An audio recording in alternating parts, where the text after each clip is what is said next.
Oi, meu nome é Thales Araújo e este é o Direito e Ciência Podcast, nas sextas-feiras, às 10 horas, quinzenalmente.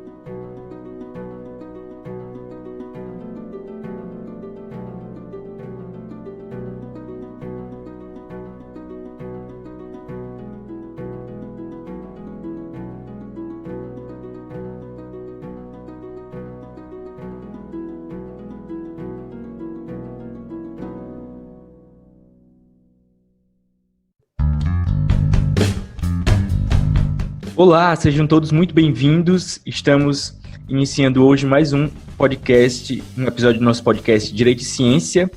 Hoje tendo a oportunidade de ouvir a professora Débora Detman Matos, que é doutora em Direito pela UFPR e professora do programa de pós-graduação em Direito da UFP e também é subcoordenadora do programa, né?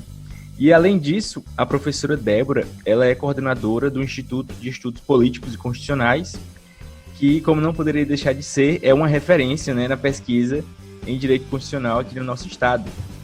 Também uma informação é que a professora Débora é minha orientadora no mestrado, então, além de me ajudar lá, ela está me ajudando aqui com isso. E é com muita felicidade que a gente recebe, né, a professora aqui para falar de direito constitucional, que é o que a gente está falando aqui no podcast sempre. Muito obrigado, professora, mais uma vez. Eu que agradeço a oportunidade e o convite, Thales. É um privilégio. Muito obrigada. Hoje a professora indicou o texto que ela publicou em um livro, né, também organizado pelo Instituto de Estudos Políticos e Constitucionais, que é sobre o direito ao silêncio. Esse instituto, professora, ele tem origem no Common Law, não é? Exato. E aparentemente ele vem sendo interpretado, é um tema controvertido, né, muitas vezes, e vem sendo interpretado talvez um pouco ao pé da letra e de forma equivocada, não é isso?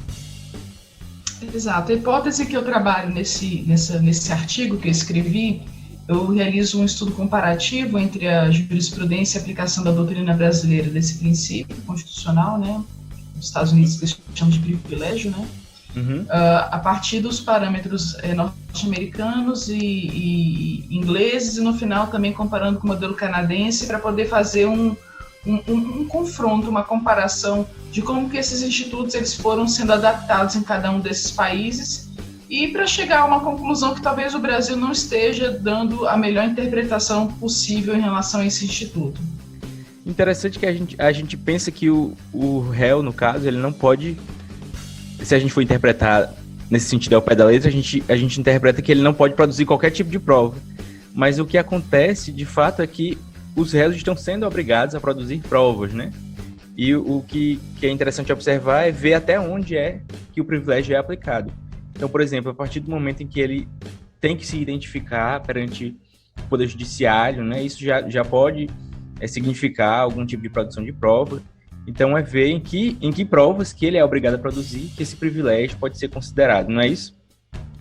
Exato. Um dos equívocos que eu trabalho neste artigo é interpretar que o privilégio contra a autoincriminação forçada, ou também chamado direito ao silêncio, ele significa um direito da pessoa de não fazer nada, ou de ficar completamente inativo, ou ficar completamente inerte em relação ao comportamento processual. Então, uma das hipóteses que eu trabalho nessa minha pesquisa é que nunca o princípio foi interpretado dessa forma em nenhum dos outros países, ou seja, nem na Inglaterra, nem nos Estados Unidos, nem no Canadá, ou seja, quando a gente estuda o princípio desde a sua Constituição até a forma que ele é aplicado hoje, ele obviamente sofreu alterações em relação ao seu escopo, nós chegamos à conclusão que não dá para defendermos que o direito ao silêncio, ou talvez melhor sendo colocado, o privilégio contra a autoincriminação forçada, ela não assegura a parte, seja no processo penal ou seja no processo civil, especialmente no processo civil, o direito de ficar completamente inativa em relação ao comportamento. Ou seja, aquilo que será objeto de proteção, ele recairá sobretudo ao discurso, a não confissão. Esse é o verdadeiro, digamos assim, objeto de proteção do Instituto. E não em relação ao fato de você não poder ser compelido a produzir provas, você pode ser compelido a produzir provas, a diferença vai ser a qual modalidade de prova nós estamos nos referindo, Mas simplesmente sentar e achar que não vai fazer nada, nem abrir a boca nesse aspecto de não agir, né, de não agir, de, por exemplo, não prestar socorro, alguma coisa do tipo, é se interpretar o princípio de uma forma que ele nunca foi aplicado nos países que lhe deram origem ou que o criaram. Interessante, professora. Esse equívoco, de acordo com o que a senhora estuda, ele vem de uma interpretação jurisprudencial da Constituição, ou a Constituição, de fato, tem se afastado desse instituto do common law? Ou ela realmente é próxima dele e o equívoco vem da interpretação e da jurisprudência? Exato. Eu acho que a jurisprudência brasileira ela é um pouco confusa em relação ao Instituto.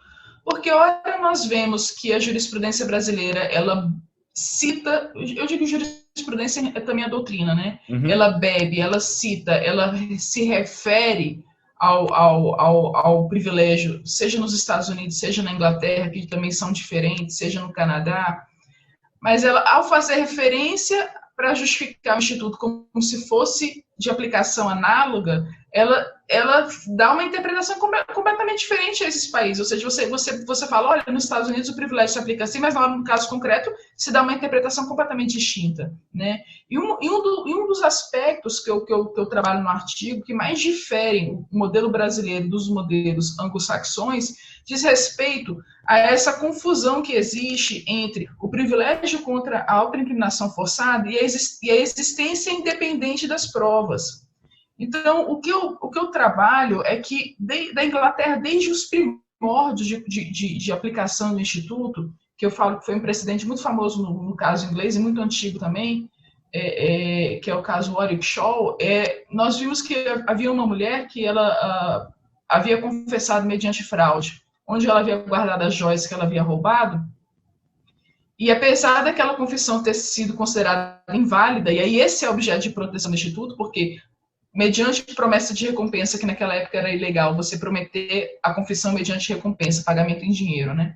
Sim. A confissão ela foi considerada inválida porque ela havia sido obtida mediante fraude por parte da autoridade inquisitória, mas ao confessar e dizer onde estavam as joias que estavam escondidas embaixo do colchão no quarto, aquelas joias foram consideradas como instrumento probatório. Sim. Ou seja, esse é um ponto crucial para a interpretação do Instituto na Inglaterra, por exemplo, confrontado com o Brasil, porque o fato da confissão ser considerada inválida, isso não quer dizer que as provas, elas também, naturalmente, como uma consequência direta, elas sejam também invalidadas, porque a prova física, ela é independente do discurso. Sim. Isso também foi também aplicado e trazido no caso dos Estados Unidos. Por exemplo, quando a gente estuda o modelo norte-americano, a gente não precisa nem pegar um livro para saber disso, basta assistir televisão, assistir série.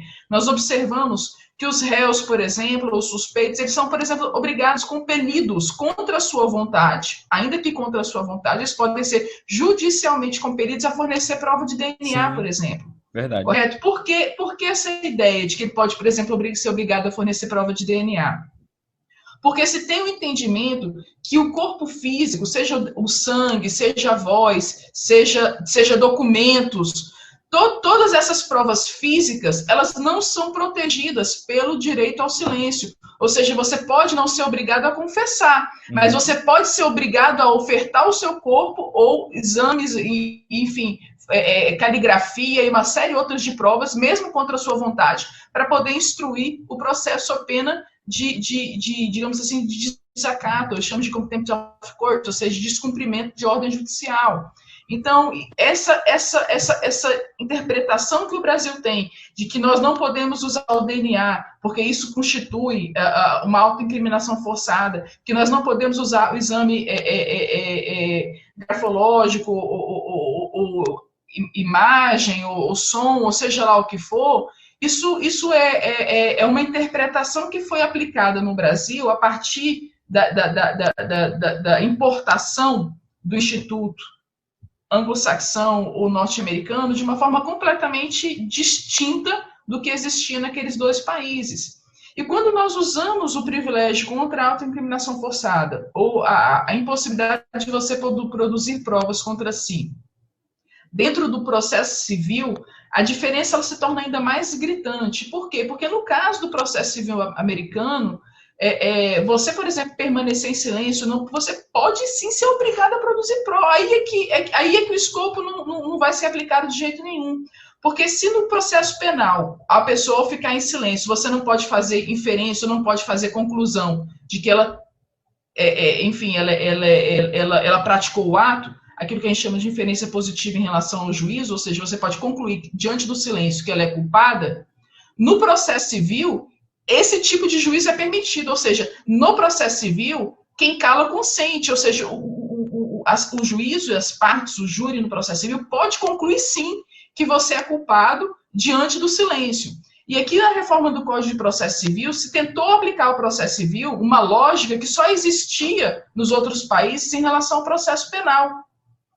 Correto? E se falou, não, diante do silêncio você não poderia concluir que a pessoa é culpada. Isso é uma, digamos assim, sob a perspectiva comparativa do confronto, isso é uma aberração em relação aos países do common law que instituíram esse mecanismo. Interessante, professora, que esse privilégio, né, foi pensado quase que exclusivamente para os processos criminais, né?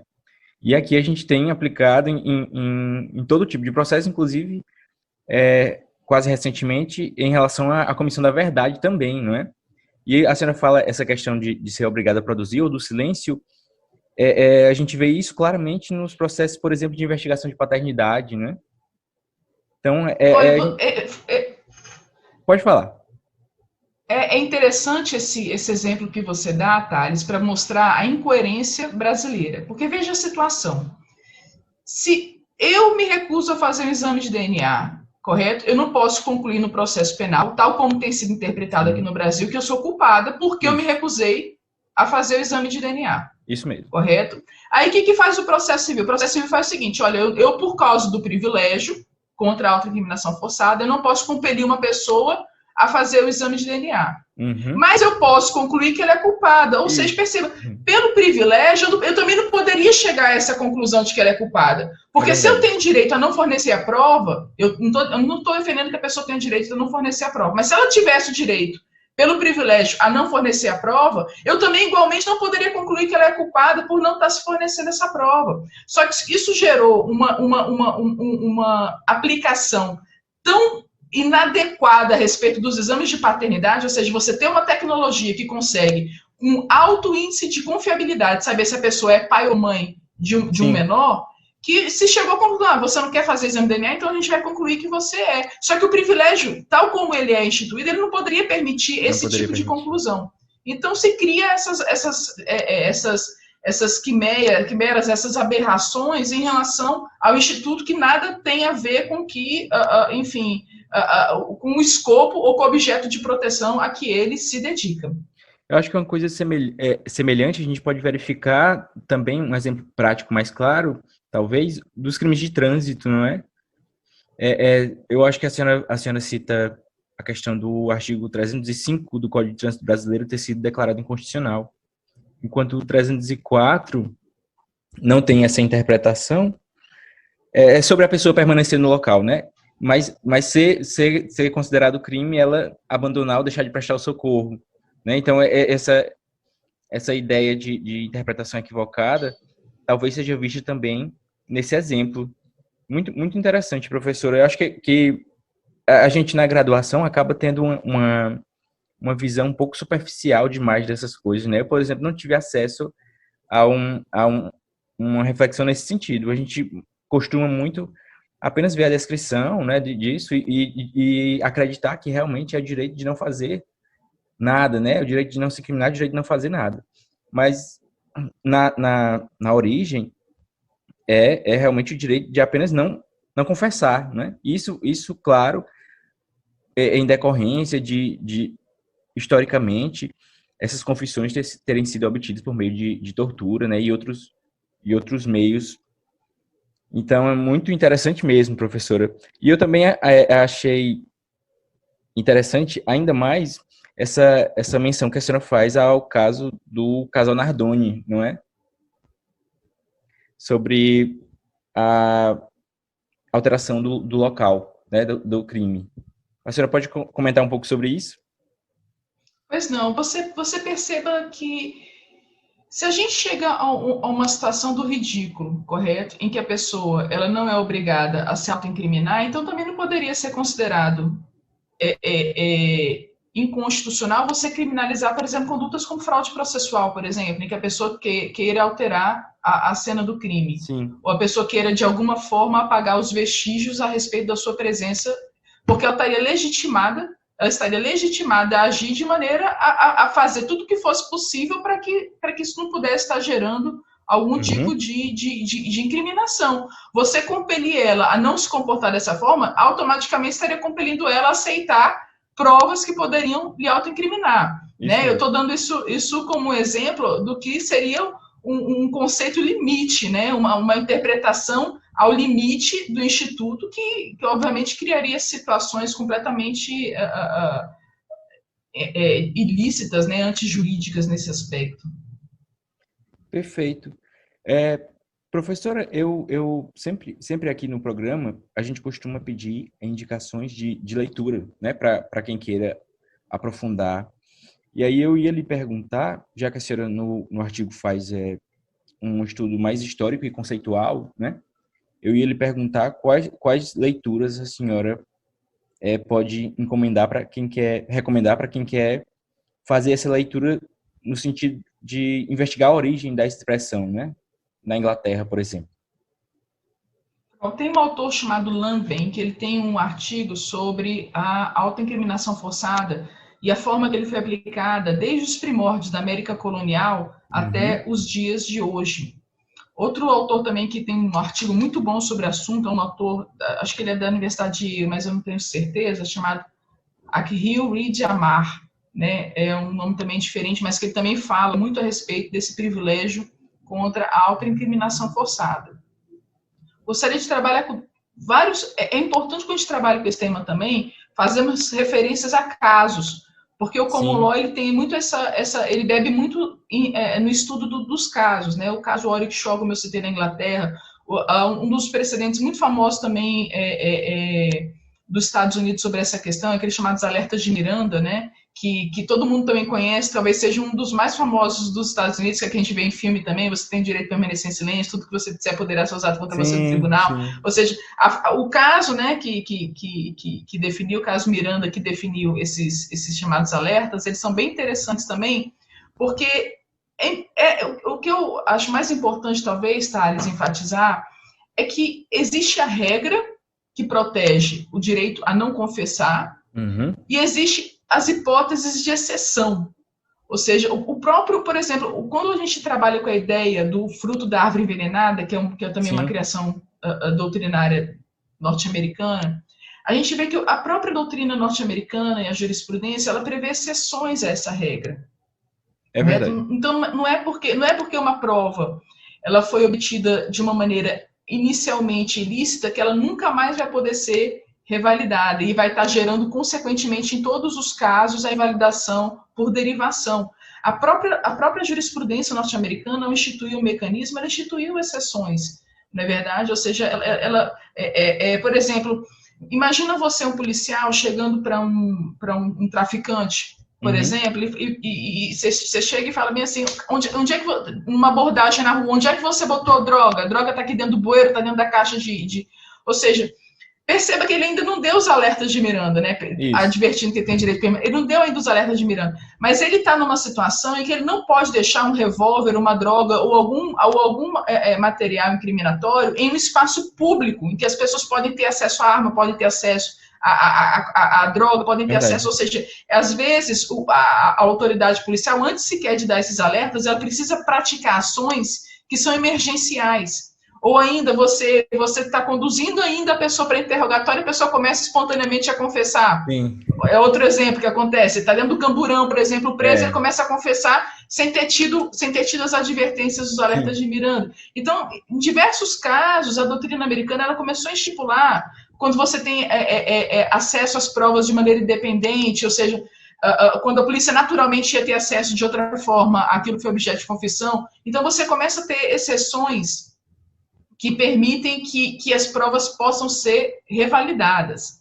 Mas eu queria citar dois exemplos agora são exemplos Perfeito. drásticos, que vai estar diferindo o Brasil de outros países, tá? Certo. O primeiro exemplo foi o caso da Inglaterra, recente, não tem muitos anos atrás, não, em que uma mulher estava processando uma empresa por danos causados em que ela havia alegado que o serviço tinha lesionado a mão dela e que ela não conseguia mais mexer a mão por causa da natureza do trabalho que ela exercia na empresa.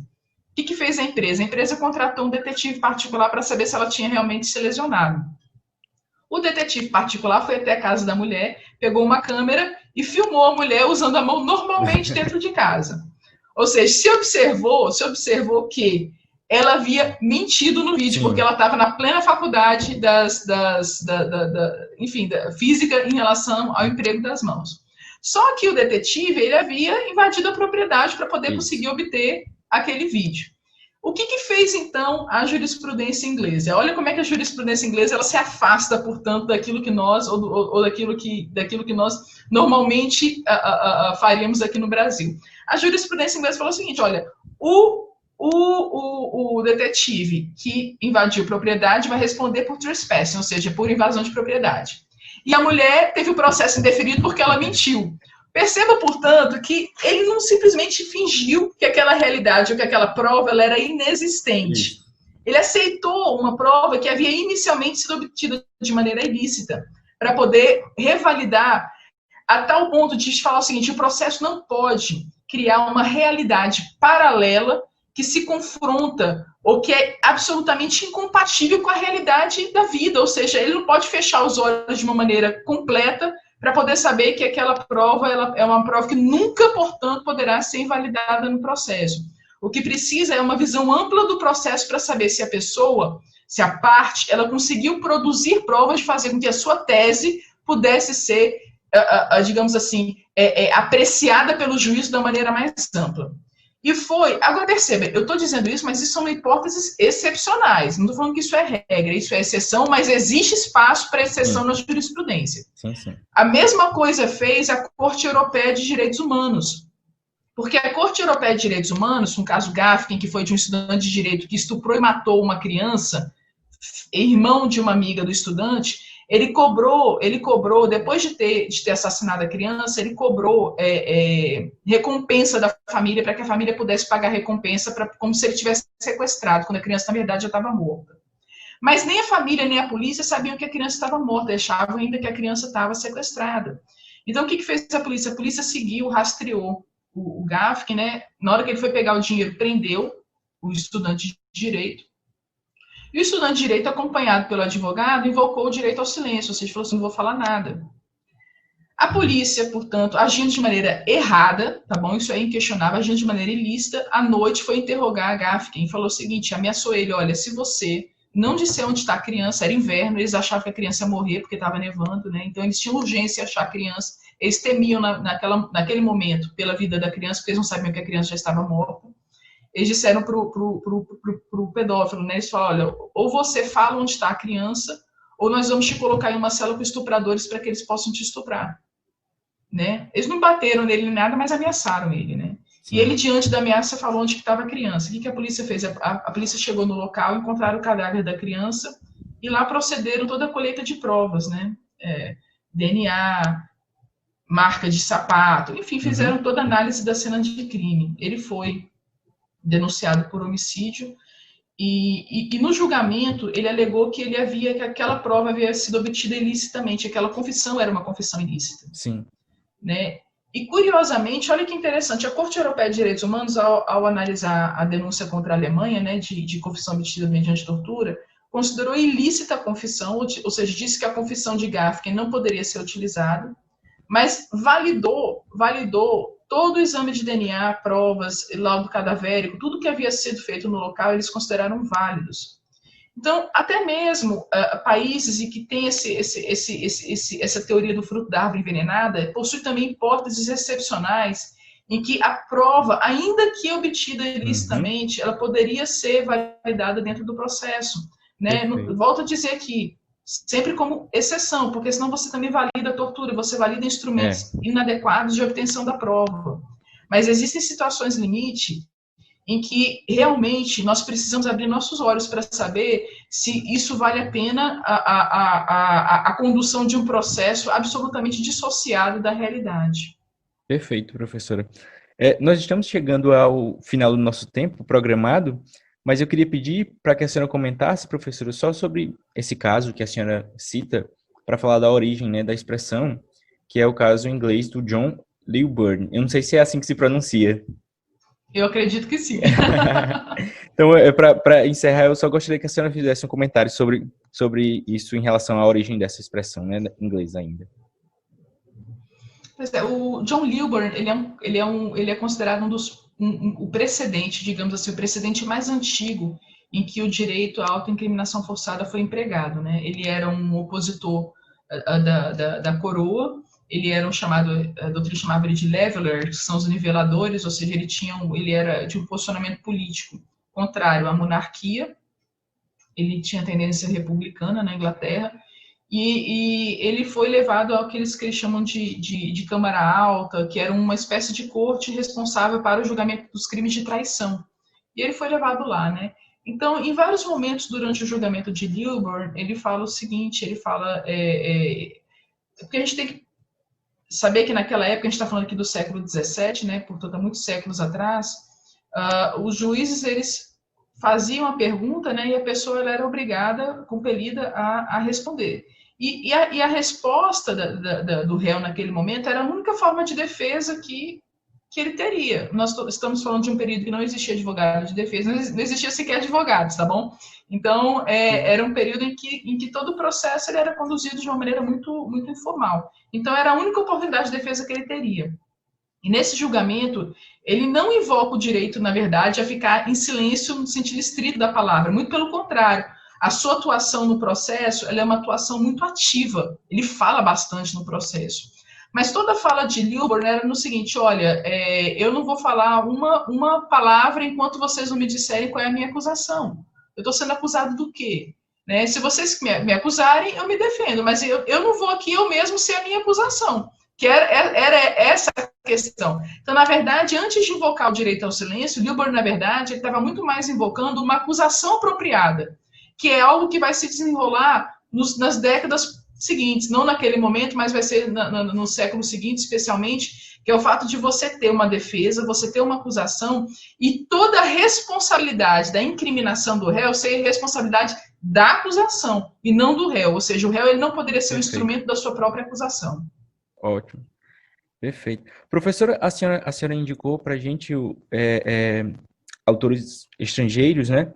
Mas eu ia perguntar também para a senhora dizer alguns livros ou artigos de brasileiros sobre a temática, para quem quiser também aprofundar esse estudo.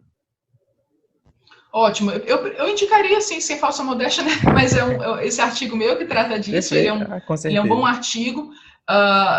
Ele está disponível no site do Instituto, gratuitamente, para quem quiser acessar o livro. O site é IEPC, que é a sigla de Instituto de Estudos Políticos e Constitucionais, .ufpi, de Universidade Federal do Piauí, né? ufpi.edu.br, eu repito, iepc.ufp.edu.br, esse artigo que eu escrevi está lá. Nós temos diversos criminalistas que se dedicam a essa questão, nós temos diversos precedentes do Supremo Tribunal Federal que trabalham com essa questão. Então, eu até que alguém tiver curiosidade na bibliografia, eu tenho bastante referência assim, também a obras brasileiras, embora o enfoque que eu tenha dado nesse artigo é justamente fazer um confronto em relação ao modelo canadense, norte-americano e inglês, daí, porque a grande parte realmente vai ser de obra estrangeira. Perfeito, professora. Então, nós realmente estamos chegando ao final do nosso programa. Lembrando que a cada 15 dias a gente recebe um novo convidado, né, para tratar dos mais diversos temas. Agradecendo mais uma vez a professora Débora. Nós vamos procurar, além de quem quiser ter acessar o site do Instituto, nós também vamos procurar, claro, com a autorização da professora, disponibilizar o texto no site do nosso podcast. Então, a cada 15 dias a gente recebe um novo convidado. Agradeço mais uma vez a professora Débora e espero também depois poder contar com ela para tratar de outros temas tão interessantes que ela vem estudando nessa linha do direito constitucional. Mais uma vez, professora, muito obrigado. É com muita felicidade que a gente recebe a senhora aqui no nosso projeto. Eu que agradeço o convite, Thales, mais uma vez. Você já se tornou um estudante querido para nós, né? Ô, Acho que professor, muito já que obrigado. você anunciou desde o início que eu sou orientadora, eu também posso puxar um pouco o Sim, saco me orientando, posso falar que eu já o admiro bastante, fico muito que bom, grata. professor. Queria parabenizá-lo pela iniciativa, é uma iniciativa fantástica, e sempre que Muito vocês obrigado. precisarem, vou estar à disposição para ajudar. Muito obrigado, professora. Muito obrigado. Então, a gente vai encerrando. Muito obrigado. Tchau. A gente vai disponibilizar os materiais depois. Tá, eu que agradeço. Um grande Tchau, abraço a tchau, todos os professora. ouvintes.